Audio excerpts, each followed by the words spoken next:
జనవరి 1 నుండి హోండా కార్ల ధరలు పెరగనున్నాయి. వెంటనే మీకు ఇష్టమైన హోండా కార్ ని బుక్ చేసుకుని 1,00,000 వరకు ఆదా పొందండి.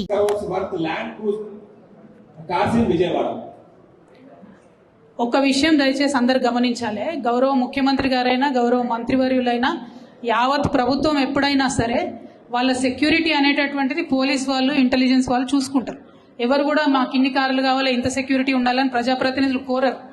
సెక్యూరిటీ వాళ్ళు ఇంటెలిజెన్స్ వాళ్ళు చూసి సజెస్ట్ చేస్తారు.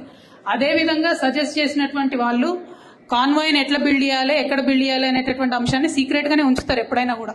ఎందుకంటే థ్రెట్ ఉంటుందనే సెక్యూరిటీ ఉంటుంది. సో ఆటోమేటిక్ గా ఎక్కడో వాళ్ళు పెట్టి దానికి కావాల్సినటువంటి ఫెసిలిటీస్ అన్ని కూడా క్రియేట్ చేసినట్టున్నారు. అవసరమైనప్పుడు తెచ్చి వాడతారు. అవన్నీ మనకు కూడా చెప్పారు కదా, సీఎం గారికి కూడా చెప్పకుండా చాలా ఇంటెలిజెన్స్ వాళ్ళు చేసేటి ఉంటాయి. మరి ఇప్పుడున్నటువంటి సీఎం గారు ఏమన్నా ప్రత్యేకంగా కోరుతున్నారేమో నాకు తెలియదు. కానీ గత 10 ఏళ్లుగా మేము ఎప్పుడు కూడా ఇంత సెక్యూరిటీ ఉండాలి అంత సెక్యూరిటీ ఉండాలని కోరలేదు. ఇంటెలిజెన్స్ వాళ్ళు పోలీస్ వాళ్ళు ఇట్లా సెక్యూరిటీ ఇది ఫెసిలిటీ అంటారు, వాళ్ళు చేస్తారు. దానికి తగ్గ బడ్జెట్ వాళ్ళకు ఉంటుంది. దానిలో పెద్ద అంశం చేసి దాని మీద వెటకారంగా మాట్లాడడం, ఏదో సీక్రెట్ గా విజయవాడలో దాచుకున్నాం, ఆ ఏడ తయారవుతుందో ఎవరికి తెలియదు, ఏడ దాచి పెడతారో ఎవరికి తెలియదు. ఎగ్జాక్ట్లీ బీపీ ఆడ తయారవుతుంది. అదే అంటున్నా కదా, మనకి ఏం తెలుసు పడే. పోలీసు వాళ్ళు ఇంటెలిజెన్స్ వాళ్ళు చేస్తారు జనరల్ గా.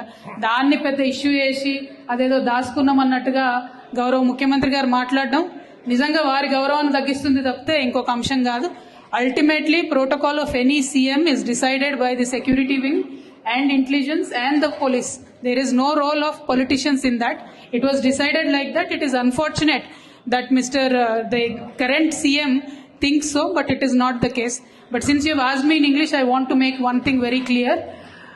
We are from the state of Telangana, from the district of Warangal, demanding a national project status to be given to the South Indian, very big popular Jatara, which is called as South Indian Kumbh Mela, the Sammakka Saralamma Jatara.